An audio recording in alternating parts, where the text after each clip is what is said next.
ప్రజలకు న్యాయ సేవలు మరింత చేరువయ్యేలా మార్పులు రావాలని సుప్రీంకోర్టు ప్రధాన న్యాయమూర్తి జస్టిస్ టీవై చంద్రచూడ్ ఆకాంక్షించారు. రాజేంద్రనగర్లో తెలంగాణ నూతన హైకోర్టు భవన నిర్మాణానికి ఆయన శంకుస్థాపన చేశారు. ఈ సందర్భంగా ఏర్పాటు చేసిన సభలో సుప్రీంకోర్టు ప్రధాన న్యాయమూర్తి జస్టిస్ టీవై చంద్రచూడ్ మాట్లాడారు. బ్రిటిష్ కాలంలో కోర్టులు సార్వభౌమత్వాన్ని కలిగి ఉండేవని, మారిన కాలంతో పాటు కోర్టుల్లోనూ మార్పులు వస్తున్నాయన్నారు.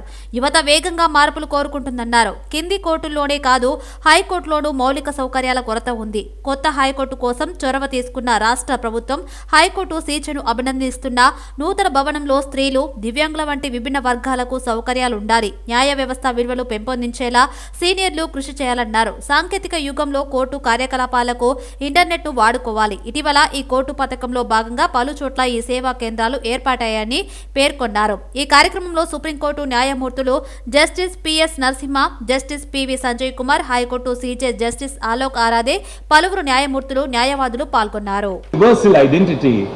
Which is the quest for justice in the framework of a constitution governed by the rule of law. And I think in the world around us, as we find so many differences, and I think technology, the social media has exacerbated those differences between people. But something that stands out within our institution is our universality, our ability to stand with each other, and our ability to pursue a common quest for justice. I think that is really truly the hallmark of the judiciary and of the bar, which is one of the richest tributaries of the judiciary in our country. The setting up of a new High Court building is a watershed in the history of our state, the state of Telangana, for more than one reason. The dignity with which judges work, the dignity with which lawyers can work, defines the dignity of the institution itself. We have, for instance, district judiciary across India, district courts across India. I've been an administrative judge as a young judge of the High Court in many of those districts, where there was not even a common washroom for women lawyers. Young women judges who had to come to court to do their work often found that there was not even a washroom for young women judges who left their homes early in the morning, and the next time they would use the washroom was at 6 o'clock in the evening. This is the truth of the Indian district judiciary, though things are changing. Recently, the Supreme Court of India, through the Center for Research and Planning, put out a report on the state of the Indian judiciary. And the report which was put out by the Supreme Court of India shows and demonstrates a significant deficit in infrastructure, not merely in the district judiciary but in the high courts as well. Lok Sabha ఎన్నికలు దగ్గర పడుతుండటంతో అభ్యర్థుల ఎంపికను కొలిక్కి తీసుకురావడానికి కాంగ్రెస్ ఎన్నికల committee కీలక సమావేశం నిర్వహించింది. లోక్సభ ఎన్నికలు అనుసరించాల్సిన వ్యూహాలు, పెండింగ్ స్థానాల్లో అభ్యర్థుల ఎంపికపై మీటింగ్లో కీలకంగా చర్చించారు. ఏఐసీసీ హెడ్ ఆఫీస్లో పార్టీ చీఫ్ మల్లికార్జున ఖార్గే ఆధ్వర్యంలో మీటింగ్ జరిగింది. మీటింగ్కు కాంగ్రెస్ అగ్రనేత సోనియా, రాహుల్, కేసీ వేణుగోపాల్ అటెండ్ అయ్యారు. తెలంగాణ నుంచి PCC chief CM Revanth Reddy, deputy CM బట్టి, మంత్రి ఉత్తమ్ సీఈసీ మీటింగ్కు హాజరయ్యారు. రాష్ట్రంలో మరో 8 స్థానాలకు అభ్యర్థులను ఫైనల్ చేయాల్సి ఉంది.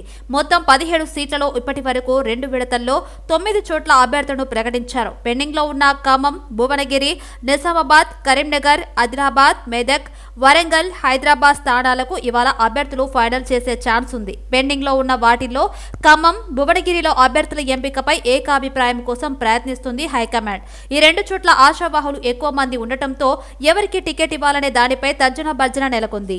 ఫోన్ ట్యాపింగ్ కేసులో నిందితులను వదిలిపెట్టే ప్రసక్తి లేదని, తన భర్త కొండా మురళి ఫోన్ను కూడా ట్యాపింగ్ చేశారని తెలంగాణ రాష్ట్ర మంత్రి కొండా సురేఖ అన్నారు. ఇవాళ మంత్రి కొండా సురేఖ మాట్లాడారు. బీఆర్ఎస్ పతనం ప్రారంభమైందన్నారు. తన తండ్రి అధికారంలో ఉన్నప్పుడు కవిత మద్యం అక్రమ వ్యాపారం చేశారని మంత్రి కొండా సురేఖ ఆరోపించారు. అవినీతి సొమ్ముతో కేసీఆర్ కుటుంబం కోట్లకు పడగలెత్తిందన్నారు. కాళేశ్వరం అవినీతిలో బీజేపీకి వాటా ఉందని, మేఘా కృష్ణారెడ్డి బీజేపీకి 1000 కోట్ల రూపాయలను పార్టీ ఫండ్ గా ఇచ్చారని ఆరోపించారు. అందుకే కాళేశ్వరం ప్రాజెక్టు అవినీతిపై ఆ పార్టీ నోరు మెదపడం లేదన్నారు. ఫోన్ ట్యాపింగ్ వ్యవహారంలో మాజీ సీఎం కేసీఆర్, మాజీ మంత్రి కేటీఆర్లు జైలుకు వెళ్లాల్సిందేనని మహబూబ్ నగర్ కాంగ్రెస్ ఎమ్మెల్యే ఎన్ఎం శ్రీనివాసరెడ్డి అన్నారు. వారి కుటుంబం మొత్తం తిహార్ జైలుకు వెళ్లి కవితకు కంపెనీ ఇవ్వాల్సిందేనని ఆసక్తికర వ్యాఖ్యలు చేశారు. ఫోన్ ట్యాపింగ్ వ్యవహారం బయటకు వచ్చాక కేటీఆర్ మేకపోతూ గాంభీర్యం ప్రదర్శిస్తున్నారన్నారు. ఈ వ్యవహారంలో కేసీఆర్ ఎందుకు మాట్లాడటం లేదో చెప్పాలని నిలదీశారు. ఇందులో మీ ప్రమేయం లేకపోతే లై డిటెక్టర్ టెస్టుకు వస్తారా అని సవాల్ చేశారు. ఢిల్లీ మద్యం కేసులో కవిత తీహార్ జైలుకు వెళ్తే కేటీఆర్ మాత్రం ఎమ్మెల్సీ సీటు కోసం గోవాలో క్యాంపులు వేశారని విమర్శించారు. బ్లాక్ మెయిల్ చేసి 100 కోట్లు సంపాదించారని ఆరోపించారు. ఫోన్ ట్యాపింగ్ కోసం నవీన్ రావు, శ్రవణ్ రావులు సర్వర్ ఎక్విప్మెంట్ కొనుగోలు చేశారన్నారు. కాంగ్రెస్ పార్టీ సికింద్రాబాద్ లోక్సభ అభ్యర్థి దానం నాగేందర్ పై కాంగ్రెస్ నేత రాజు యాదవ్ తీవ్ర ఆగ్రహం వ్యక్తం చేశారు. అసలు ఆయన ఎమ్మెల్యే పదవికి రాజీనామా చేయకుండా ఎంపీ టికెట్ ఎలా తీసుకుంటారు అని ప్రశ్నించారు. దానం నాగేందర్ బలమైన నేత అనుకుని టికెట్ ఇస్తారని, కానీ తన దృష్టిలో ఆయన బలమైన నాయకుడేమీ కాదన్నారు. ఆయన ఎమ్మెల్యే పదవికి రాజీనామా చేయకుండానే ఎంపీ టికెట్ తీసుకున్నందున అనర్హత వేటు వేయాలని హైకోర్టులో పిటిషన్ దాఖలు చేసినట్లు చెప్పారు. పార్టీలు మారి వచ్చి టికెట్ దక్కించుకున్న ఆయన రేపు గెలిచాక మరోసారి పార్టీ మారడానికి గ్యారంటీ ఏమిటి అని ప్రశ్నించారు. పార్టీ అధిష్టానం టికెట్ ఇచ్చింది కాబట్టే తాము వ్యతిరేకించడం లేదన్నారు. కానీ ఆయన ఎమ్మెల్యే పదవికి రాజీనామా చేసి ఎంపీగా పోటీ చేయాలని డిమాండ్ చేశారు. దానంపై అనర్హత వేటు వేయాలని డిమాండ్ చేస్తూ ముందు స్పీకర్కు ఫిర్యాదు చేసినట్లు తెలిపారు. ఆయన ఎలాంటి చర్య తీసుకున్నందున హైకోర్టులో రిట్ పిటిషన్ దాఖలు చేసినట్లు చెప్పారు. దానం నాగేందర్ ఎమ్మెల్యే పదవికి రాజీనామా చేసి పోటీ చేస్తేనే గెలుస్తాడన్నారు. తాను కోవటను కాదని నిరూపించుకోవాలంటే రాజీనామా చేయాలన్నారు. ముఖ్యమంత్రి రేవంత్ రెడ్డికి దమ్ముంటే మల్కాజ్గిరిలో పోటీ చేయడానికి ముందుకు రావాలని బీఆర్ఎస్ వర్కింగ్ ప్రెసిడెంట్ కేటీఆర్ సవాల్ చేశారు. బీఆర్ఎస్ కు దమ్ముంటే ఒక్క సీటైనా గెలవాలని ఈ మధ్య రేవంత్ రెడ్డి సవాల్ చేస్తున్నారని, అక్కడ ఇక్కడ ఎందుకు ఆయన సెట్టింగ్ మల్కాజ్గిరిలోనే ఇద్దరం పోటీ చేద్దామని తాను చెబితే ఉలుకు పలుకు లేదని విమర్శించారు. నామినేషన్లకు ఇంకా సమయం ఉందని, ఆయనకు దమ్ముంటే చెప్పాలని పోటీ నడుపుదామన్నారు. ఆయనకు నరకుడు ఉరుకుడు తప్ప ఏది చేత కాదని ఎద్దేవా చేశారు. గ్రామాల్లో కాంగ్రెస్ ప్రభుత్వాన్ని రైతులు తిట్టుకుంటున్నారు. కాంగ్రెస్ అధికారంలోకి వచ్చిన తర్వాత తెలంగాణలో ఒక్క వర్గం కూడా సంతోషంగా లేదు అన్నారు. అసలు రేవంత్ రెడ్డి మోదీ మనిషా లేక రాహుల్ గాంధీ మనిషా అర్థం కావడం లేదని ఎద్దేవా చేశారు. రేవంత్ రెడ్డికి వేసే ప్రతి ఓటు మోదీకి వేసినట్లే అవుతుందన్నారు. లోక్సభ ఎన్నికల తర్వాత ఆయన బీజేపీలో చేరటం ఖాయమని జోసెం చెప్పారు. రేవంత్ రెడ్డి నువ్వు చాలా పెద్ద గొప్పనివి కదా, పెద్ద తురుంకాను కదా, ఒక పని చేద్దాం, ఒక్క సీటు కూడా గెలవరన్నావు కదా, అక్కడ ఇక్కడ ఎందుకురా పోయి సప్పుడేక నీ మల్కాజ్గిరి సీటు ఉంది కదా, నువ్వు కొడంగల్ ఎమ్మెల్యేకి రాజీనామా చేయి, నేను సిరిసిల్ల ఎమ్మెల్యేకి రాజీనామా చేస్తా, ఇద్దరం మల్కాజ్గిరిలో తెలుసుకుందాం రా దమ్ముంటే అన్న. కూయి లేదు కై లేదు. అప్పటి నుంచి మళ్ళీ నోరు మూసుకున్నాడంటే మళ్ళా దాని గురించి మాట్లాడతలేడు. ఎందుకంటే ఆయనకు తెలుసు 5 ఏళ్ళు మల్కాజ్గిరిలో చేసిన ఒక్క పని లేదు, తిరిగిన ఒక్క కాలనీ లేదు, కనీసం ఎన్నడూ కూడా పలకరించిన పాపాన పోలేదు ఆనాడు పార్లమెంట్ సభ్యుడిగా రేవంత్ రెడ్డి. అందుకే ఆయనకు తెలుసు ఆయన వీక్ స్పాట్ మీద కొట్టిర్రు. అమ్మ వీళ్ళు మల్కాజ్గిరిలో 7 గెలిచిండ్రు, దబ్బన గట్టిగా ఆయనతో నేనేమన్నా టెంప్ట్ అయిపోతే ఈ బలుగుతుంది, ఉన్నది పోతుంది, మొత్తం ఉన్న పదవి పోతుంది, ఆయనతో మల్కాజ్గిరి వీక్తుంది అని చెప్పి భయపడి కనీసం నోరు కూడా మెదపలేదు. ఈ మాట ఎందుకు చెప్తున్నా అంటే ఒక గది మల్కాజ్గిరిలో బీఆర్ఎస్ పవరు, గది మన సత్తా. ముఖ్యమంత్రే భయపడుతున్నాడు ఇవాళ. ముఖ్యమంత్రి ఇవాళ రేవంత్ రెడ్డి ముఖ్యమంత్రి గంత పెద్ద పదవులుండి కూడా మల్కాజ్గిరిలో నిలుస్తున్నాం దా చూసుకుందాం అంటే కాంగ్రెస్ పార్టీపై మాజీ మంత్రి మేడ్చల్ ఎమ్మెల్యే మల్లారెడ్డి మరోసారి విమర్శలతో మండిపడ్డారు. ఇవాళ ఆయన మల్కాజ్గిరి పార్లమెంటు నియోజకవర్గం ముఖ్య నేతల సమావేశంలో పాల్గొన్నారు. ఈ సందర్భంగా మాట్లాడారు. బీజేపీ కాంగ్రెస్ పార్టీలు లోక్సభ ఎన్నికల్లో గెలుస్తామని చెప్పుకుంటున్నాయని, కానీ తెలంగాణకు వారు చేసింది ఏమిటో చెప్పాలని నిలదీశారు. 2 జాతీయ పార్టీలకు తెలంగాణ ప్రజలను ఓటు అడిగే హక్కు లేదన్నారు. ఆ పార్టీల నేతలు ఏ మొహం పెట్టుకుని ఓటు అడుగుతారో చెప్పాలన్నారు. బీజేపీ కాంగ్రెస్ పార్టీలు దేశ ప్రజలను మోసం చేశారని ఎమ్మెల్యే మల్లారెడ్డి విమర్శించారు. గత అసెంబ్లీ ఎన్నికల్లో కాంగ్రెస్ పార్టీకి ఎందుకు ఓటు వేశామా అని ప్రజలు ఇప్పుడు బాధపడుతున్నారని వ్యాఖ్యానించారు. అసలు ఆ పార్టీలకు తెలంగాణలో ఓటు బ్యాంకే లేదన్నారు. కేసీఆర్ మళ్లీ ముఖ్యమంత్రి కావాలని ప్రజలు కోరుకుంటున్నారన్నారు. ఆయన సీఎం అయితేనే ప్రాజెక్టులోకి నీళ్లు వస్తాయన్నారు. మేము గెలుస్తాము. ఎట్లా గెలుస్తారు? బీజేపీ కానీ కాంగ్రెస్ కానీ ఎందుకు గెలుస్తారు? మా కేతక్క కుల్లా చెప్పేసింది, ఎవరికి కూడా ఫేస్ వాల్యూ లేదు. ఏ పార్టీ కూడా బీజేపీ కానీ కాంగ్రెస్ కానీ ఓటు అడిగే హక్కు లేదు వాళ్ళకు. వాళ్ళు ఏమి చేయలేదు. 75 సంవత్సరాలు స్వాతంత్రం వచ్చి సర్వనాశనం చేసిర్రు ఈ బీజేపీ కాంగ్రెస్ కలిసి. మనం 70 సంవత్సరాల సంది కూడా వాళ్ళు ఏమి చేయలేదు. మనకు సాగునీరు ఇవ్వలేదు, తాగునీరు ఇవ్వలేదు, కరెంట్ ఇవ్వలేదు, ఒక రోడ్లు వేయలేదు, ఒక డెవలప్ చేయలేదు. ఒక్కడే ఒక్కడు గొప్ప మహాత్ముడు మన కేసీఆర్. ఉద్యమం తీసుకొచ్చి ఉద్యమం చేసి మన తెలంగాణను తెచ్చి అన్ని రకాల కూడా దేశంలోనే ఒక ఆదర్శ రాష్ట్రంగా చేసిన ఘనత మన కేసీఆర్కు కేటీఆర్కు ఉన్నది. వాళ్లకు ఓటు అడిగే హక్కు కూడా లేదు, వాళ్ళకు క్యాడర్ లేదు, లీడర్ లేరు, కార్యకర్తలు లేరు. ఎక్కడ కూడా తెలంగాణలో వాళ్ళకి ఎక్కడ కూడా ఏమి లేదు. ఉత్తగానే ధమ్కి చేస్తున్నారు. మేము వస్తాం. ఎందుకు వస్తారు? ఎట్లా వస్తారు? ఎవడేస్తాడు మీకు ఓట్లు? ఏం ముఖం పెట్టుకొని నువ్వు ఓటు అడుగుతావు? నీకెందుకు వెయ్యాలి ఓటు? ప్రజలను మోసం చేసినందుకు ఆ ఓటేస్తారు. ఇప్పుడు బీజేపీ ప్రభుత్వం ఉంది, ఏమీ చేయలేదు. ఉన్న సిలిండర్ 400 1200 తీసుకుపోయాడు. ధరలు పెంచినందుకు వేయాలా బీజేపీకి? కాంగ్రెస్కి ఎందుకు వేయాలి చెప్పు? వాళ్ళు ఏమి ఉద్ధరించారని 56 ఏళ్ళు పరిపాలించారు, ఏమీ చేయలేదు. వీళ్ళు కూడా ఏమీ చేయరు. మల్కాజ్గిరి పార్లమెంటరీ ఎన్నికల నేపథ్యంలో మల్కాజ్గిరి నియోజకవర్గ యునైటెడ్ కాలేజ్ కల్చరల్ అసోసియేషన్ సమావేశం నిర్వహించింది. ముఖ్య అతిథిగా మల్కాజ్గిరి మాజీ శాసనసభ్యులపై మైనంపల్లి హనుమంతరావు హాజరయ్యారు. ఈ కార్యక్రమంలో మల్కాజ్గిరి కాంగ్రెస్ పార్లమెంటరీ అభ్యర్థి పట్నం సునీత మహేందర్ రెడ్డి, రాష్ట్ర నాయకులు నక్క ప్రభాకర్ గౌడ్, అసోసియేషన్ అధ్యక్షులు చుంకు శ్రీనివాస్, జనరల్ సెక్రటరీ చల్లా లోహిత్ రెడ్డి, ట్రెజరర్ వి సత్యనారాయణ తదితరులు పాల్గొన్నారు. బస్తీ పర్యటనలో భాగంగా సనత్ నగర్, సికింద్రాబాద్ నియోజకవర్గాల్లో కేంద్ర మంత్రి కిషన్ రెడ్డి పర్యటించారు. కాలనీ వాసులు కిషన్ రెడ్డికి అడుగడుగునా స్వాగతం పలికారు. ఎన్డీఏ కూటమికి 400 సీట్లు రావడం ఖాయమని కేంద్ర మంత్రి కిషన్ రెడ్డి అన్నారు. మహిళలు, కాలనీ పెద్దలు, పుర ప్రముఖులు, బీజేపీ కార్యకర్తలు కిషన్ రెడ్డిని అక్కున చేర్చుకున్నారు. ప్రతి ఒక్కరి పలకరిస్తూ ముందుకు సాగారు. అనంతరం వివిధ వెల్ఫేర్ అసోసియేషన్ సభ్యులతో కలిసి సరదాగా కాసేపు ముచ్చటించారు. అపార్ట్మెంట్ వాసులు, మహిళలు మంగళహారతులతో స్వాగతం పలికారు. సికింద్రాబాద్ పార్లమెంటు నియోజకవర్గంలో త్వరలోని ఎన్నికల ప్రచారం ప్రారంభిస్తామన్నారు. తాను అంబర్పేట్ బిడ్డను. సికింద్రాబాద్ ఎంపీ కాకముందు 3 సార్లు అంబర్పేట ప్రజలు నన్ను ఎమ్మెల్యేగా గెలిపించారన్నారు. ఈసారి కూడా సికింద్రాబాద్ నుంచి భారీ మెజార్టీతో గెలిపించాలని కోరారు. ప్రజలను, ఓటర్లను కలిసేటువంటి కార్యక్రమం మీద మేము దృష్టి పెట్టాం. ఆ దిశలోనే మా కార్యాచరణ ప్రణాళిక ఉంటుంది. ప్రతి రాష్ట్ర నాయకుడు కానీ, జాతీయ స్థాయి నాయకుడు కానీ, జిల్లా స్థాయి నాయకుడు కానీ ప్రతి ఒక్కరు కూడా డోర్ టు డోర్ వెళ్ళే కార్యక్రమంలో విధిగా భాగస్వాములు అయ్యే విధంగా, తమ తమ బూతుల్లో ప్రజల మద్దతు కూడగట్టే విధంగా ప్రయత్నం చేస్తూ ఉన్నాం. దేశవ్యాప్తంగా కాశ్మీర్ నుంచి కన్యాకుమారి వరకు ఎక్కడికి వెళ్ళినా కూడా నరేంద్ర మోడీ గారి నేతృత్వంలో మరోసారి ప్రభుత్వం రావాలని అన్ని వర్గాల ప్రజలు కోరుకుంటున్నారు. అదేవిధంగా తెలంగాణలో కూడా ఈరోజు మరి ప్రజలు ఇదే విధమైనటువంటి ఆలోచనతో ఉన్నారు. మాకు పూర్తి విశ్వాసం ఉంది. తెలంగాణలో డబల్ డిజిట్ సంఖ్యలో బీజేపీ పార్లమెంట్ అభ్యర్థులు గెలిచే అవకాశం ఉంది. అన్ని ప్రాంతాల్లో కూడా ప్రజలు సానుకూలమైనటువంటి సందేశం ఇస్తున్నారు.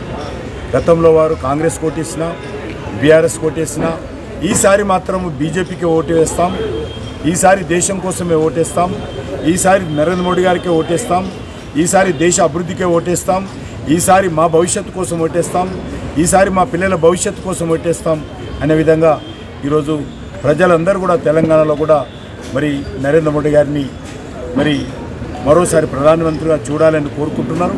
ఆయనను ఆశీర్వదిస్తూ ఉన్నారు. తప్పకుండా భారీ మెజార్టీతో తెలంగాణలో అత్యధికమైనటువంటి సీట్లు భారతీయ జనతా పార్టీ సాధిస్తుంది. ప్రస్తుతం తెలంగాణలో ఫోన్ ట్యాపింగ్ వ్యవహారం సంచలనంగా మారింది. ఇందులో పోలీసు ఉన్నతాధికారుల నుంచి మంత్రులు, ఎమ్మెల్సీలు, కలెక్టర్లు సైతం ఉన్నట్లు ప్రముఖ ఆరోపణలు వస్తున్నాయి. ఈ క్రమంలోని ఈ ఫోన్ ట్యాపింగ్ వల్ల ఇబ్బందులు ఎదుర్కొంటున్న ముఖ్య నేతలు ఒక్కొక్కరిగా మీడియా ముందుకు వస్తున్నారు. ఇందులో భాగంగా ఈ రోజు బీజేపీ నేత రఘునందన్ రావు డీజీపీ రవి గుప్తాకు ఫిర్యాదు చేశారు. ఈ ఫోన్ ట్యాపింగ్ వ్యవహారంలో మాజీ సీఎం కేసీఆర్ ప్రమేయం ఉందని, ఆయన ప్రమేయం లేకుండా ఇంత పెద్ద నేరం జరగదని రఘునందన్ రావు ఆరోపించారు. ఈ కేసులో తొలి ముద్దాయిగా కేసీఆర్ ను, రెండో ముద్దాయిగా హరీష్ రావును చేర్చాలని రఘునందన్ రావు కోరారు. అలాగే ఈ వ్యవహారం జరిగిన సమయంలో కలెక్టర్ గా ఉన్న వెంకట్రామిరెడ్డిని మూడో ముద్దాయిగా పెట్టాలని అన్నారు. ఈ రోజు తాను డీజీపీని కలిసి ఫోన్ ట్యాపింగ్ కేసును నిష్పక్షపాతంగా విచారణ జరపాలని కోరినట్లు రఘునందన్ రావు తెలిపారు. ప్రతిపక్ష ఎమ్మెల్యే కాబట్టి తప్పుడు ఆరోపణలు చేస్తుండో అని చెప్పింది. నవంబర్ 2020లో నా ఫోన్లు, నా కుటుంబ సభ్యుల ఫోన్లు విన్నారని నేను ఏదైతే ఆరోపించిందో అదే నిజమని ఇప్పుడు జరుగుతున్నటువంటి టెలిఫోన్ ట్యాపింగ్ కేసులో బయటకు వచ్చింది. కాబట్టి నేను మీ ద్వారా రాష్ట్ర ముఖ్యమంత్రి గారికి, తెలంగాణ హైకోర్టు చీఫ్ జస్టిస్ గారిని 2 విషయాలు డిమాండ్ చేస్తూ ఉన్నా. ఒకటి, అప్పటి ముఖ్యమంత్రి చంద్రశేఖరరావు ప్రమేయం లేకుండా ఏ పోలీసోడు కూడా టెలిఫోన్ ట్యాపింగ్ చేయడు. అప్పుడు దుబ్బాక ఉప ఎన్నికల్లో మా దుబ్బాకకి ఇన్ఛార్జిగా పనిచేసింది ఎవరంటే హరీష్ రావు అనేటువంటి మంత్రి. సో ఈ కేసులో మొదటి ముద్దాయి ఎవరు కావాలంటే చంద్రశేఖరరావు మొదటి ముద్దాయి, హరీష్ రావు రెండో ముద్దాయి, మూడో ముద్దాయి అప్పటి మా జిల్లా కలెక్టర్ వెంకట్రామరెడ్డిని మూడో ముద్దాయిగా చేర్చమని ఈరోజు రాష్ట్ర డీజీపీ గారికి దరఖాస్తు ఇచ్చినాం. రిసీవ్డ్ కాపీ తీసుకున్నాం. కనీసం ఈ రోజన్నా ఒక నిష్పక్షపాతమైనటువంటి విచారణ జరిపించమని మేము పోలీసు ఉన్నతాధికారులకు అప్పీల్ చేస్తున్నాం. ఎందుకు నిష్పక్షపాతమైనటువంటి మాట ఎందుకు మాట్లాడుతున్నా అంటే నా కేసు అయితే ఒకటి, నీ కేసు అయితే ఒకటి అని చూడకూరి. 2020 నవంబర్లోనే మీకు అందరికి గుర్తుండాలి, బేగంపేటలో ₹1,00,00,000 పట్టుకొని ఓ కారుని సీజ్ చేసి దాంట్లో రఘునందన్ రావుని ఇప్పుడు గౌరవ చెన్నూరు ఎమ్మెల్యే వివేక్ వెంకటస్వామి గారిని కూడా ముద్దాయిం చేసిరు. ఆ రోజు నుంచి ఈ రోజు దాకా ఇన్వెస్టిగేషన్ ఒక్క అడుగు ముందుకోలేదు, అట్లే ఉంది ఎఫ్ఐఆర్ చేసి. ఇలా నేను వివేక్ వెంకటస్వామి గారిని కాంగ్రెస్ పార్టీ అధికార ఎమ్మెల్యేని గౌరవనీయులు మునుగోడు ఎన్నికల్లో ఫోన్ ట్యాపింగ్ తోటి ఓడిపోయి ఎక్కడికక్కడ పైసలు పట్టుబట్ట కోమటిరెడ్డి రాజగోపాల్ రెడ్డి గారిని ఆ ఇద్దరిని కూడా నేను అప్పీల్ చేస్తా ఉన్నా. ఎమ్మెల్సీ కవిత ముత్యం కాదు, ప్లాస్టిక్ పూస మాత్రమేనని బీజేపీ రాష్ట్ర అధికార ప్రతినిధి రాణి రుద్రమదేవి విమర్శించారు. ఆమె ఇప్పటికీ అన్ని రకాల లిక్కర్ బ్రాండ్లలో కడిగి పడింది అని ఎద్దేవా చేశారు. తండ్రి చాటు షాడో సీఎంగా కేటీఆర్ అహంకారంతో వ్యవహరించారని అన్నారు. ఓడిపోయినా తగ్గలేదనడానికి కిషన్ రెడ్డిపై చేసిన వ్యాఖ్యలే నిదర్శనమని తెలిపారు. ప్రధానమంత్రి మోడీ పాలనే తెలంగాణలోనూ పార్టీని గెలిపిస్తుందని ధీమా వ్యక్తం చేశారు. నరేంద్ర మోడీ గారు భారతదేశాన్ని ప్రపంచంలోనే నెంబర్ 1గా నిలబెట్టేటందుకు ఆయన కృషి చేస్తున్నారు కాబట్టే అది చూసే ఓటేయమని అడుగుతున్నాం. ఇవాళ కాశ్మీర్ లాంటి సమస్యను కూడా సాల్వ్ చేసి పాకిస్తాన్ లాంటి దేశానికి కాశ్మీర్ మాదే అని ధైర్యంగా చెప్పగలిగినారు కాబట్టిగానే నరేంద్ర మోడీ గారిని చూసి ఓటేయమని చెప్తున్నాం. ముస్లిం మహిళలకు కూడా గౌరవాన్ని కల్పించాలని చెప్పి త్రిబుల్ తలాక్ను రద్దు చేయించిండ్రు కాబట్టే అది చూసి నరేంద్ర మోడీ గారికి ఓటేయమని చెప్తున్నాం. మహిళలకు కూడా చట్టసభలల్లో హక్కు కావాలి అని చెప్పి 33% రిజర్వేషన్ కల్పించినారు కాబట్టే నరేంద్ర మోడీ గారికి ఓటేయాలని చెప్తున్నాం. తెలంగాణ రాష్ట్రంలో ఏ పల్లెకు పోయినా ఆ పల్లెలో ఒక శ్మశాన వాటిక కట్టినా, ఆ పల్లెలో ఒక రోడ్ వేసినా, రేషన్ బియ్యం ఇచ్చినా, బస్తీ దవాఖానాలు నడిచినా, ఆ పల్లెల్లో ఉన్నటువంటి బళ్ళల్లో మధ్యాహ్న భోజన పథకం పెట్టినా, ఇళ్లకు ఉజ్వల గ్యాస్ కనెక్షన్లు ఇచ్చినా, ఇళ్లల్లో ఉన్నటువంటి టాయిలెట్లు కట్టినా, ముద్రా లోన్లు ఇచ్చినా, ఏది చేసినా ఆ అభివృద్ధి అనేటువంటిది నరేంద్ర మోడీ గారి వల్లనే, బీజేపీ వల్లనే జరిగింది కాబట్టికనే అది చూసే ఓటేయమని మేము అడుగుతున్నాం. మాకేం అభ్యంతరం లేదు. కానీ రేవంత్ రెడ్డి గారికి ఏం అభ్యంతరమో నాకు అర్థం కాలే. అపరిచితుడు సినిమా చూసుంటారు మీరంతా కూడా. అపరిచితుడు సినిమాలో ఏంటంటే క్యారెక్టర్ మారుతుంటుంది. హీరోకి కాసేపు ఒక తీరుంటాడు, కాసేపు ఇంకొక తీరుంటాడు. జయస్వరాజ్ పార్టీ సికింద్రాబాద్ పార్లమెంటు నియోజకవర్గం ఆత్మీయ సమ్మేళనాన్ని మెట్టుగూడలోని సికింద్రాబాద్ పార్లమెంటు పార్టీ కార్యాలయంలో నిర్వహించారు. ఈ సమ్మేళనంలో జయస్వరాజ్ పార్టీ జాతీయ అధ్యక్షుడు కాసాని శ్రీనివాసరావు గౌడ్ ముఖ్య అతిథిగా పాల్గొన్నారు. తెలంగాణ రాష్ట్రంలో 17 పార్లమెంటు స్థానాల్లో జయస్వరాజ్ పార్టీ పోటీ చేస్తుందని శ్రీనివాసరావు గౌడ్ ప్రకటించారు. తెలంగాణతో పాటు ఆంధ్రప్రదేశ్లో అన్ని 25 ఎంపీ స్థానాల్లో 175 అసెంబ్లీ పార్టీ పోటీ చేస్తున్నట్టు తెలిపారు. దేశవ్యాప్తంగా 100 పార్లమెంటు స్థానాల్లో పోటీ చేయడానికి ప్రయత్నాలు చేస్తున్నట్టు చెప్పారు. జయస్వరాజ్ పార్టీ పుట్టికే జాతీయ పార్టీగా అవతరించిందని తెలిపారు. 5 రాష్ట్రాల్లో ఈ పార్టీకి శాఖలు ఉన్నాయని అన్నారు. పేదలు లేని, వివక్ష లేని సమాజ నిర్మాణమే జయస్వరాజ్ పార్టీ ముఖ్య ఉద్దేశమని, దానికోసమే తమ పోరాటాలు, త్యాగాలు ఉంటాయని అన్నారు. దాదాపు 100 స్థానాల్లో జయస్వరాజ్ పార్టీ దేశంలో ఎంపీ స్థానాల్లో పోటీ చేసే ప్లాన్ చేస్తుంది. ఈరోజు ఇక్కడ సికింద్రాబాద్ ఎంపీ అభ్యర్థి ఆర్ఎస్జే థామస్ గారు, కరీంనగర్ ఎంపీ అభ్యర్థి దుంబాల పరశురామ్ గౌడ్ గారు, మహబూబ్ నగర్ ఎంపీ అభ్యర్థి మర్ల ఆంజనేయులు గారు, మల్కాజ్గిరి ఎంపీ అభ్యర్థి బత్తుల వెంకటేష్ గౌడ్ గారు తోటి ఇక్కడ, అదేవిధంగా మిగతా పార్టీ సభ్యులతోటి ఇక్కడ సమావేశం జరిగింది.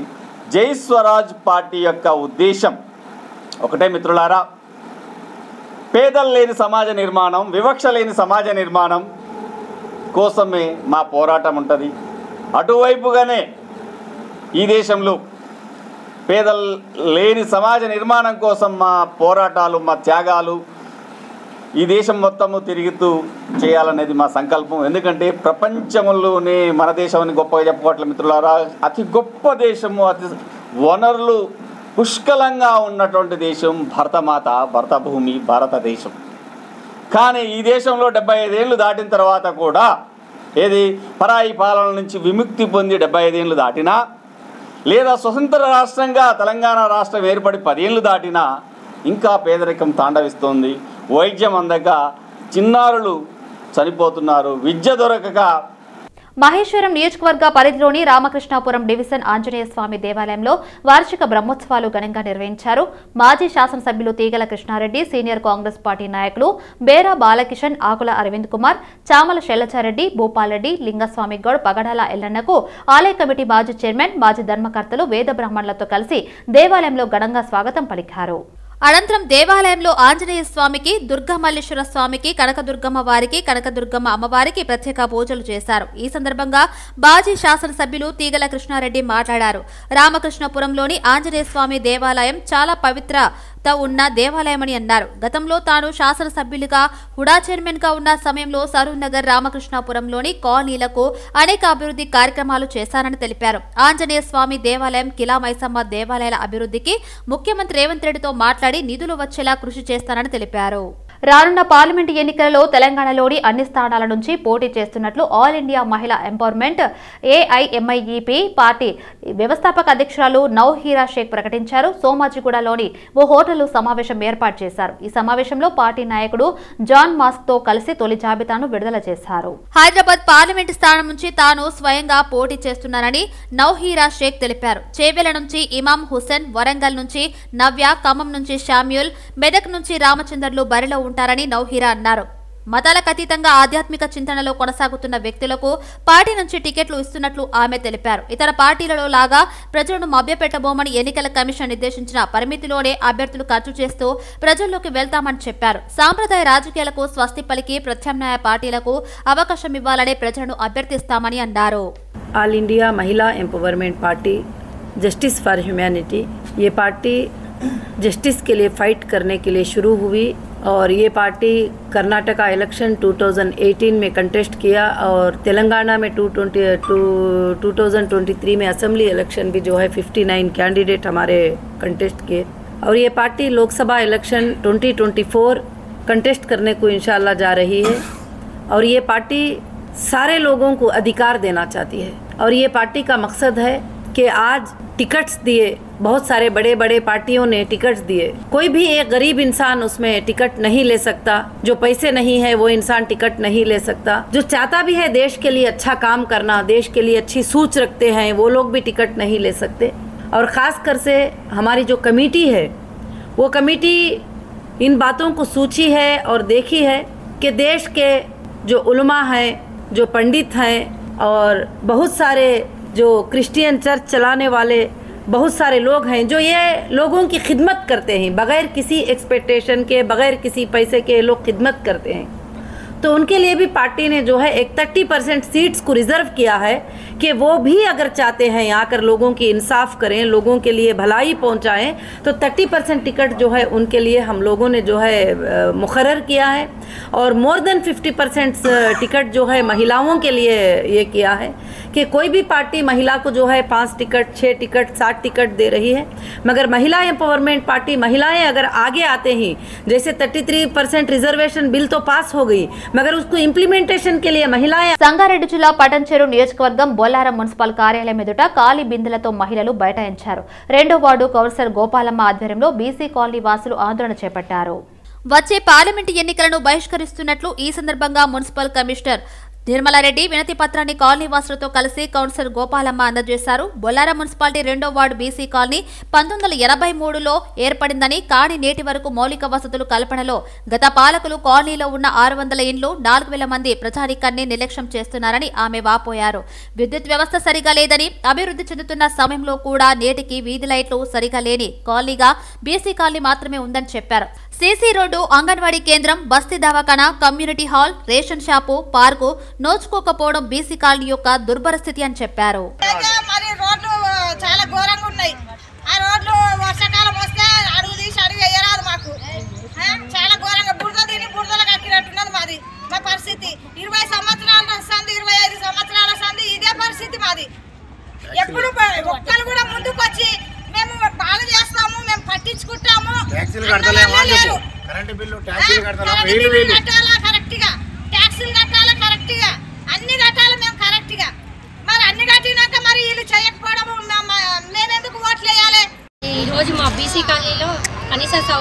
లేవు. మరి మేము గెలిచిన 4 సంవత్సరాల నుంచి మేము ప్రజలకు హామీ ఇచ్చి పనులు చేస్తామని మేము అనుకున్నాము. మరి మేము ఎంతో పోరాడినా కానీ ఇప్పటివరకు మన మున్సిపాల్ నుంచి ఫండ్ పెట్టి ఒక 17 లక్షలతో ఒక మోదీ తప్ప ఇప్పటివరకు ఏం పనులు చేయలేదు. మరి SDF ఫండ్ ద్వారా కొన్ని పనులు జరిగినాయి ఎమ్మెల్యే ద్వారా, అవి అంతేగాని ఇప్పటివరకు మున్సిపల్ నుంచి ఎటువంటి పని చేయలేదు. ఇప్పుడు రాబోయే వర్షాకాలము మళ్ళీ అవే రోడ్లు ఉన్నాయి. జనాలకు చిన్నపిల్లలు వేసుకొని స్కూల్కి వెళ్ళాలన్నా కూడా చాలా ఇబ్బంది పడుతున్నారు. బైక్ల మీద పోయి కింద పడి దెబ్బలు తాకించుకొని హాస్పిటల్ పాలవుతున్నారు. కానీ ఇప్పటి వరకు సమస్యలు పట్టించుకుంటలేరు. సమస్యలు పరిష్కారం అయ్యే దిశగా ఆలోచన కూడా చేస్తలేరు. ఇప్పుడు వివక్ష చూపిస్తున్నారు. బీసీ కాలనీ అని అంటే బీసీ కాలనీ లేడీ అని, నేను బతకనికే వచ్చినా అని. మరి బతకనికే వచ్చిన వాళ్ళందరితోనే ఓట్లు వేయించుకుంటారు. మరి వాళ్ళ ఓట్లతోనే గెలిచి నాయకులు కావాలి కానీ వాళ్ళ సమస్యలు తీర్చాలి కదా. ఇప్పటివరకు వాళ్ళ సమస్యలు కూడా తీర్చలేరు. ఇప్పటికీ జనాలకు ఇప్పుడు ఎలక్షన్లని ఇప్పుడు ముందుకు రావడం లేదు. మా వాళ్ళందరూ కలిసి ఇప్పుడైతే మేము ఓట్లు వేయబోమని గట్టిగా చెప్తున్నారు.